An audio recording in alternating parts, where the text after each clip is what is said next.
It was the kind of night you don't forget, cold, still, and unsettling, the kind that whispers secrets in the wind and wraps the world in an oppressive silence. In the small town of Arlington, Texas, that silence wasn't just a pulse between the usual noises of the world. Beneath it, something dangerous, something unseen, was quietly unfolding. A love story just like any other, except that this one was bound to end in tragedy. A story where obsession, jealousy, and possessiveness would break through what once seemed like the perfect relationship. But how did it all go wrong?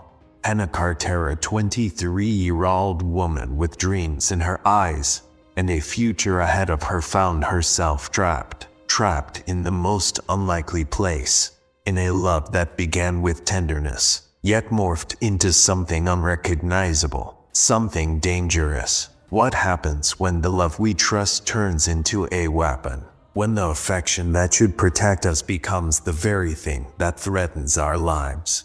Would you know if the person you love and trust was hiding a darker side? Could you tell if they were really who they appeared to be? How far would your love go until you realized you were just another prisoner?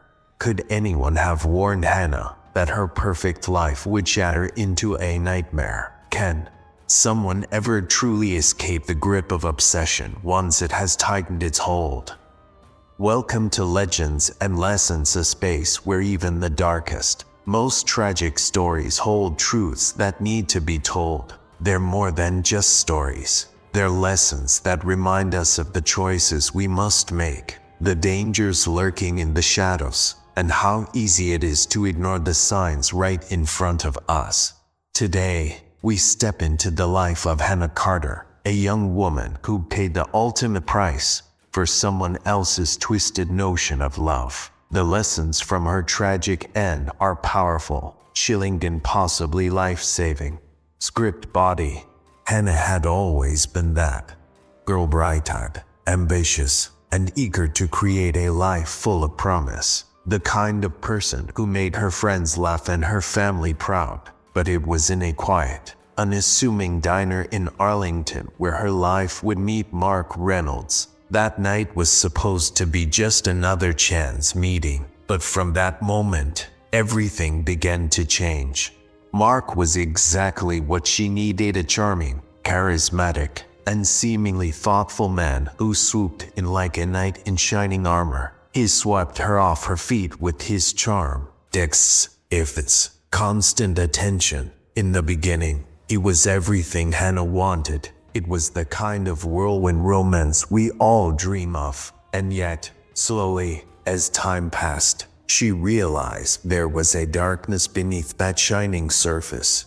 How quickly can someone change when love isn't really love anymore? When admiration shifts into possessiveness and affection becomes control. Mark's gestures, though they seemed sweet at first, became invasive. The texts turned into demands. Where are you? Why haven't you answered? Who are you with? His desire to know her every move went beyond concern. It became obsessive. And over time, this obsession was no longer a quiet thing. It was loud, demanding, suffocating. It didn't stop there. He showed up at her workplace uninvited. He knew where she went, who she talked to, what she ate. He had to know everything. But it wasn't because he loved her. It was because he couldn't let go of the idea that she belonged to him. Slowly, subtly, he started to isolate her, cutting her off from her friends, pushing away her family, controlling who she talked to, where she went.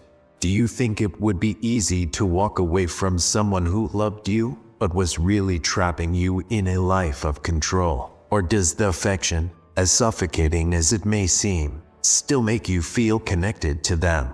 Still, there were moments when Hannah tried to see beyond the surface. She couldn't quite understand why Mark's words felt like love, but his actions made her feel like a prisoner. She still tried to explain things away, make excuses, but there was always that lingering feeling that something was terribly wrong.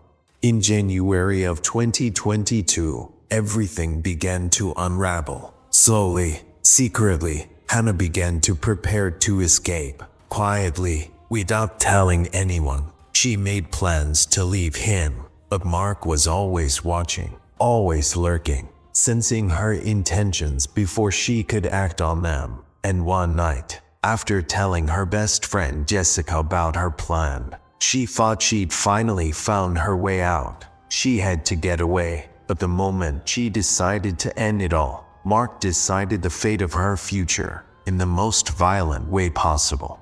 The next day, Hannah Carter's body was discovered lifeless, strangled in a closet. Was it the ultimate sign of control, of power, of a life extinguished because one man couldn't let go? Her death was not a coincidence, nor an accident. It was the end result of years of manipulation and obsession.